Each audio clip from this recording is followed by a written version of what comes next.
Woo woo. I'm excited. I guess it'll keep us from the dryness, right? Hey, Kim. Yay. Yes. Hopefully we'll meet that mark today, Kim. Good morning. We're starting a new trial today. Yeah, so I see where we're about to see some video. So I'm like, okay, like video. Hey, Samantha. Thank you. Yes, we have two juries in this one because the defendants are charged with different charges, but some of them it looked like they worked together on one.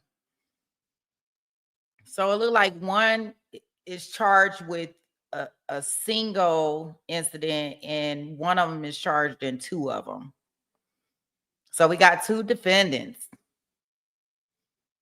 Today is 1K day. That's right. 1K day. Okay, guys, I'm gonna go ahead and play so we can get to this video that they gonna show us, because I see.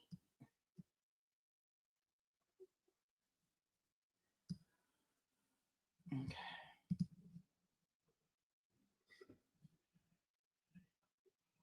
God, I kind of wanted to just go because I don't want to miss none of it. Let's see. Okay.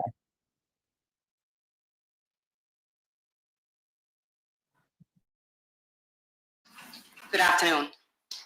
This is the first opportunity that I have had to speak with you directly. So I wanted to take this opportunity to reintroduce myself to you. My name is Tara Kawas, and I, along with Christopher DeCos, we have the honor and privilege of representing Hakeem Robinson. Now, the government just got up here and told you that they're going to prove to you, beyond and to the exclusion of all reasonable doubt, that Hakeem Robinson is the person who shot and killed Charles McCormick on January 15th of 2020. For members of the jury, they are not going to be able to do that because Hakeem Robinson is innocent. And you are going to be able to see that for yourselves, that there is no way that Hakeem Robinson is the person that shot and killed Charles McCormick. In order to try and prove their case, they're going to ask you to do something that I've never seen before. They're going to ask you to not believe your eyes. They're going to ask you to ignore what you see right in front of you. Because as the government just told you, there is a video recording of this homicide, and you're going to be able to see it, and you're going to be able to watch it. You are going to see a person, someone covered from head or whatever's on top of his head to toe, completely covered, chase down Charles McCormick in broad daylight and shoot him to death. And this was done in front of a bunch of witnesses. And the most important question in this case is going to be, who is the shooter? Who is the shooter? Members of the jury, that is the shooter. That is a still shot from the video that you will be presented with this during the course of this trial. And what these prosecutors are going to ask you to do is to find that Hakeem Robinson, who's clearly well above 6 feet tall and a heavier set person, and was like that 5 years ago, is that person. And it's not just that. They are going to ask you to ignore the descriptions given by each and every person that saw the shooter live. And members of the jury, these witnesses, each and every one of them are going to give you a description somewhere between 5'5" and 5'11". The other description they're going to give you, each of these witnesses that saw this person: slim, slender, thinner. And all those witnesses, they're going to ask you, the government, these unbiased civilian witnesses, discredit them. Don't believe them. They were wrong. The witnesses that they're going to ask you to believe are the ones who are actually involved in this murder. That's right. One by one, they are going to be walking them in here, some of them through that back door. each one of them, hoping and praying to get some benefit from them. The people that hold all of the power to charge someone, to arrest someone, to drop charges.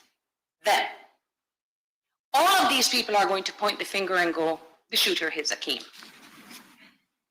They are not going to present you one piece of reliable, direct evidence that definitively proves that Hakeem Robinson is a shooter. It's just going to be based on the lies of the people who actually committed this murder. This, members of the jury, is Hakeem Robinson. Stand up, Hakeem. He is a young, aspiring, talented musician who 5 years ago was wrenched from his family, his life, and his promising career. All because the government refused to look at literally what is right in front of them. And this is why I've asked Hakeem Robinson to stand up in front of you right now, members of the jury.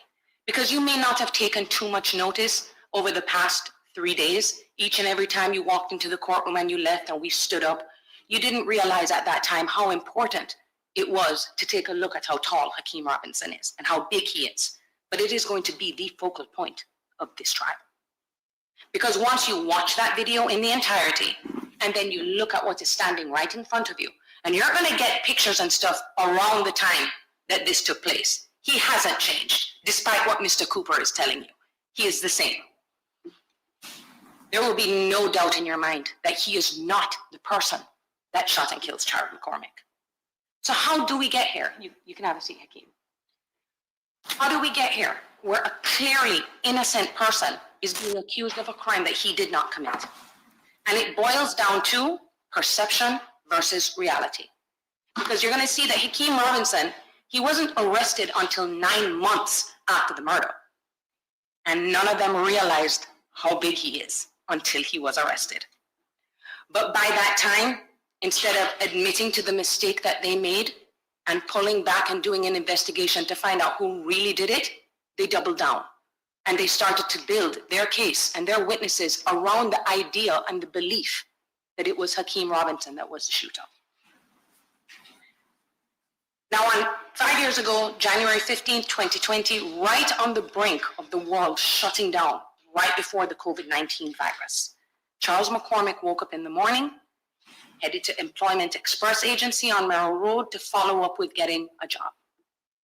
Little did he know that a man named Dominique Barnum, and I'm going to say this name for the first time, I'm not sure why the state didn't mention this to you, and his friend Chris Brown had been stalking Charles McCormick that day. Dominique Barnum is the one who was checking his Instagram account to see if he was in town that day. Dominique Barnum is the one who pulled up his address on the court clerk's website to find out where he lived. He is the one that then tried to track him down and kill him that morning. You will hear that the reason Dominique Barnum decided that he wanted to have Charles McCormick killed was all because of a song that he didn't like the lyrics to. The whole story that Mr. Cooper failed to mention to you, members of the jury, is that Mr. Barnum will just tell you, I just didn't like that he was singing something he didn't know about. That's the reason why Charles McCormick is dead. And this man, members of the jury, Dominique Barnum, the man who planned and orchestrated the murder of Charles McCormick, is going to be the government's star witness in this case. That is the person who they cut a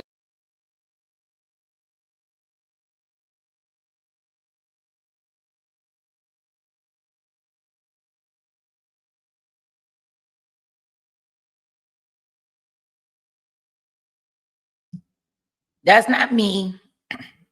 That's the that's the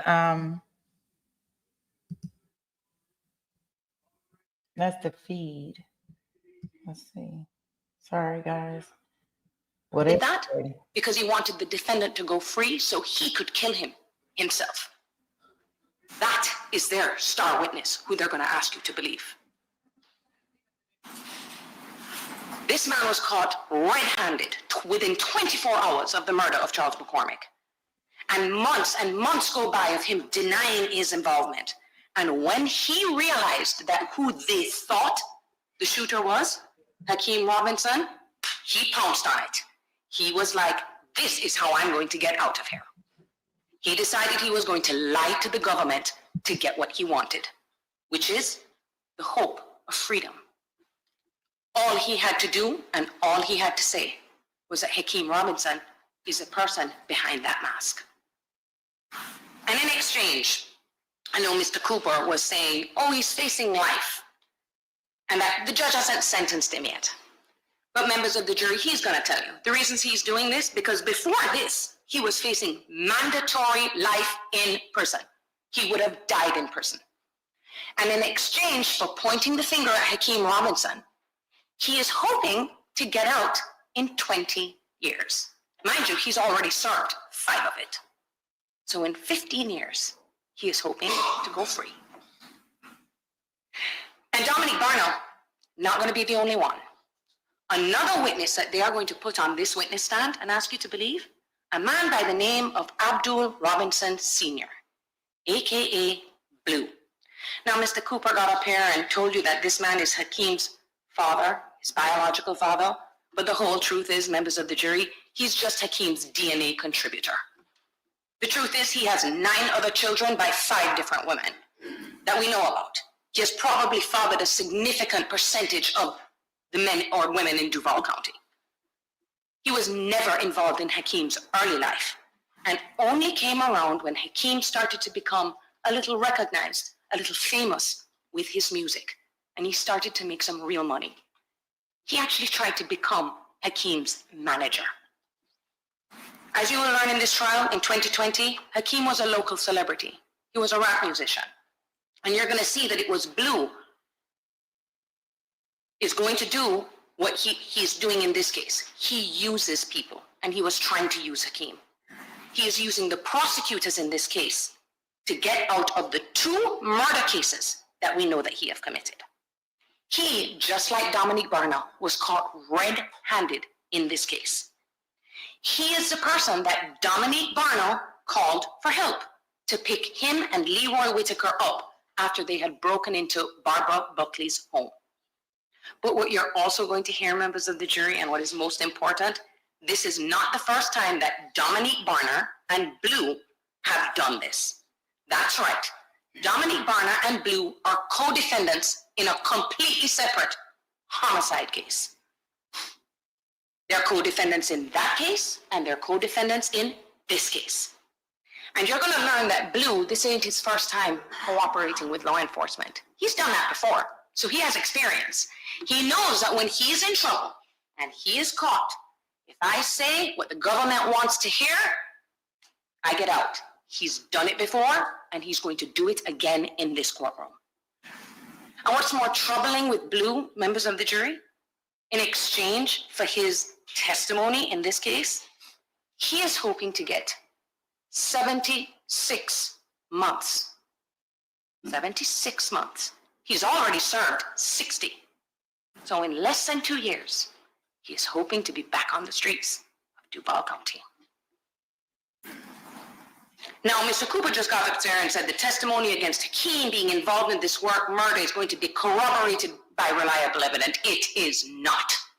None of the credible, reliable evidence that he's going to bring in here says that Hakeem Robinson is the guy in that picture. Another one of the witnesses that they're going to bring in front of you, another one that was in that little diagram that they showed, Torragon Williams. And this is even worse, members of the jury, because their own lead detective is going to tell you they've known for 5 years that Torragon Williams was involved in this homicide.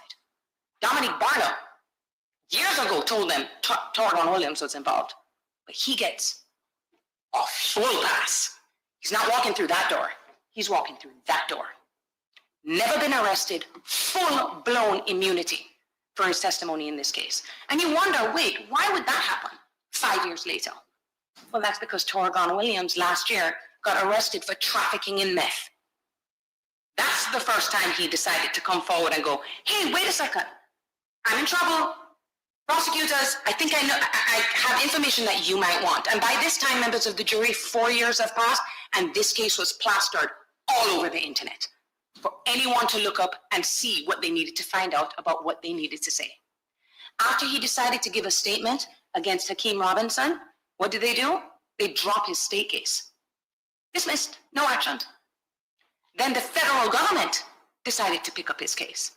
And Mr. Williams, as they call him to testify, is going to tell you, well, I'm hoping that the feds are going to be a little lenient on me because I am helping in this homicide case. Not one of their witnesses, members of the jury that take the stand, that tried to point the finger at Hakeem Robinson, not one of them are unbiased. Each one of them that are going to walk in here have some angle. They either are trying to help themselves, to get themselves out of their trouble with the government, or something for a loved one. Each one of them that points the finger in some way, shape, or form to Hakeem Robinson is hoping to get something, and not something small, freedom. But members of the jury, what Mr. DeCosta and I are going to ask you to do is to listen to the reliable, credible witnesses in this case. Because what you will see that all the reliable witnesses say was that actually the shooter, they actually saw them with his own eyes, as I told you before. Slim, slender, 5'8" to 5'11". Some of them say 5'5" to 5'8". Notice that not once when Mr. Cooper was giving his opening statement did he give you a description. I'm having to tell you that. And I'm talking about not just civilians, I'm talking about trained police officers. We'll talk about Officer Collins, the one who took chase. You notice when Mr. Cooper was talking to you? Oh, well, he was far away.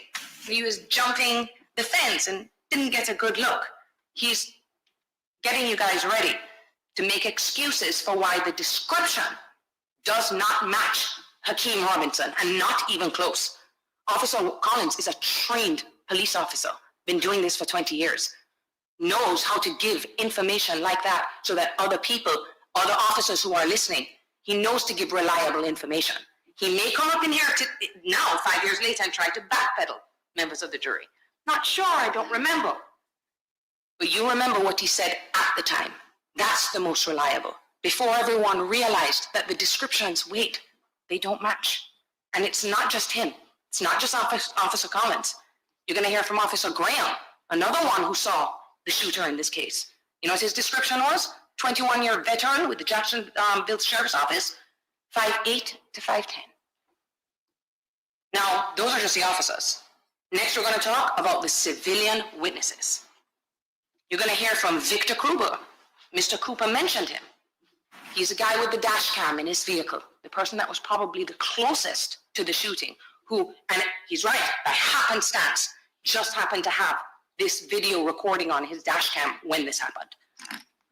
But what did you not hear in the state's opening statement? Mr. Kruger gave a description. You want to know what that description was? 5'10" to 5'11", and he was thin. Clearly not Hakeem Robinson. Not the only one. Javaris Roberts, who worked in the Hibet Sports in that strip mall, described the shooter as 5'8" to 5'9", on the skinnier side. Then we've got Aber Ahmad, a woman who was in her garage having coffee in the morning, sees someone matching the shooter's description, jump a fence and walk right in front of her. She describes him as shorter than 6 feet. But the most important one, Renata Boston.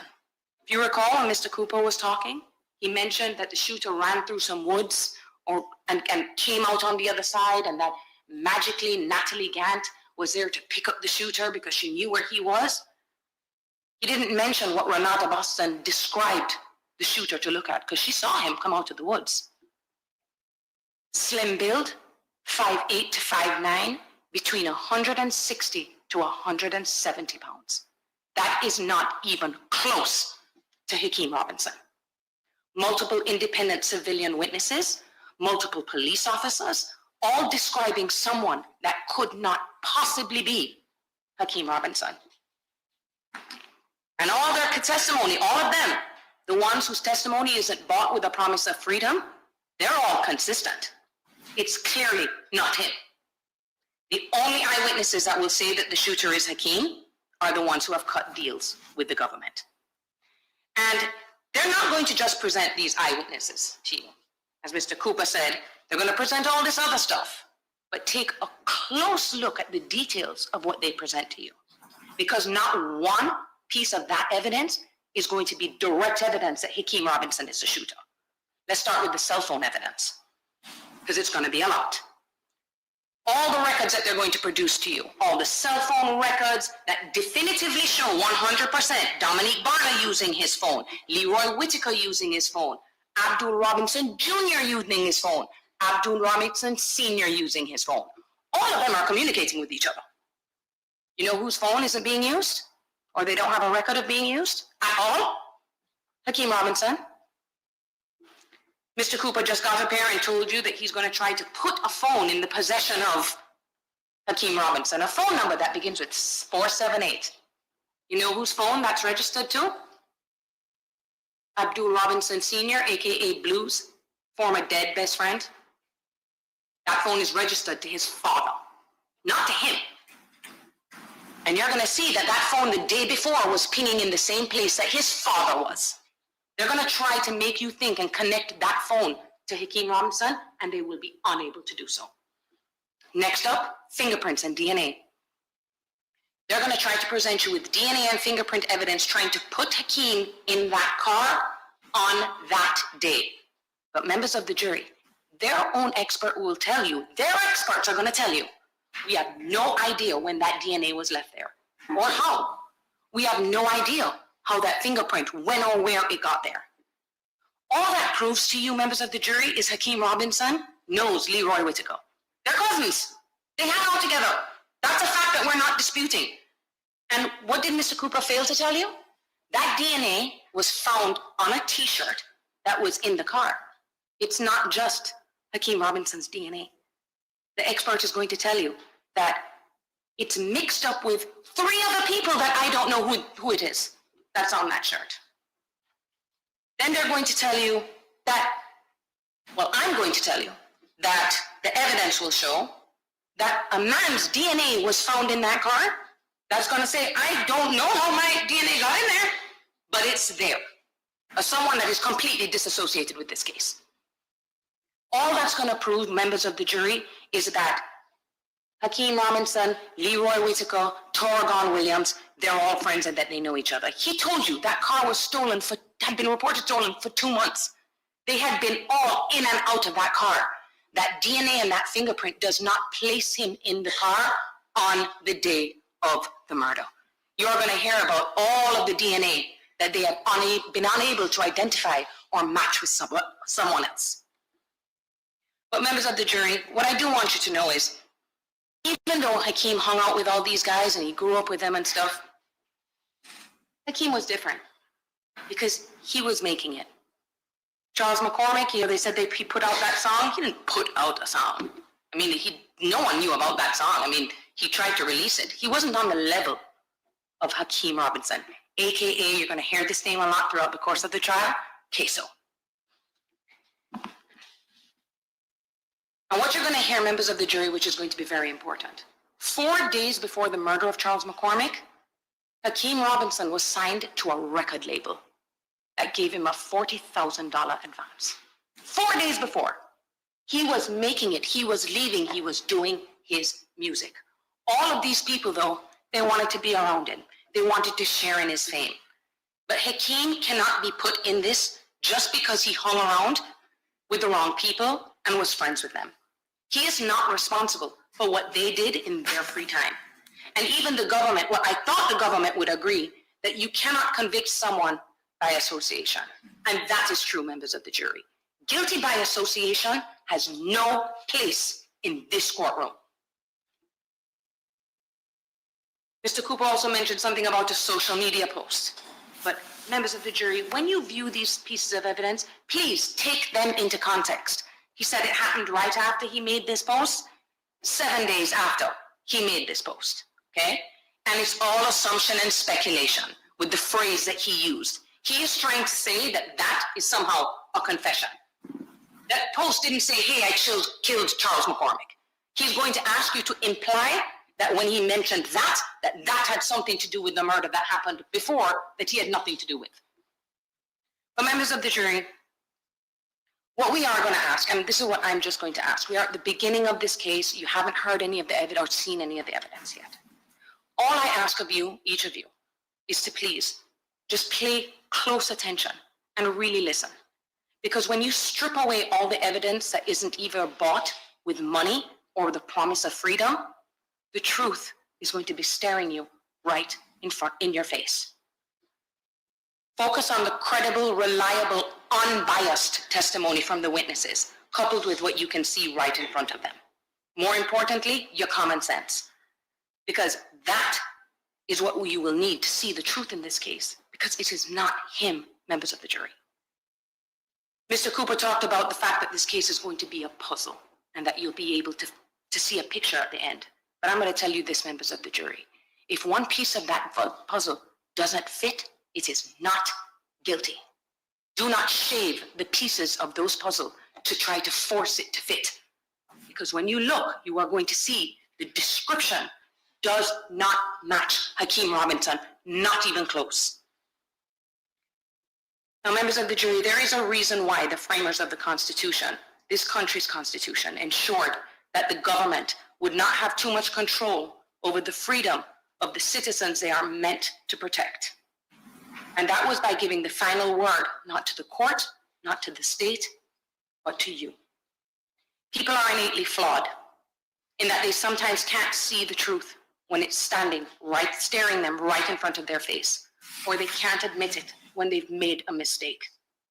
You are 12 members of this community, 15 members of this community, who have promised to look at this case through fresh eyes. That is all we beg of you, to objectively look at the evidence that is presented to you in this case. Because when you listen to all the credible, reliable evidence in this case, it's only going to prove to you one thing. Hakeem Robinson is innocent. Find him not guilty. Thank you. All right, thank you, Ms. Kwas. All right, I'm going to allow the court reporter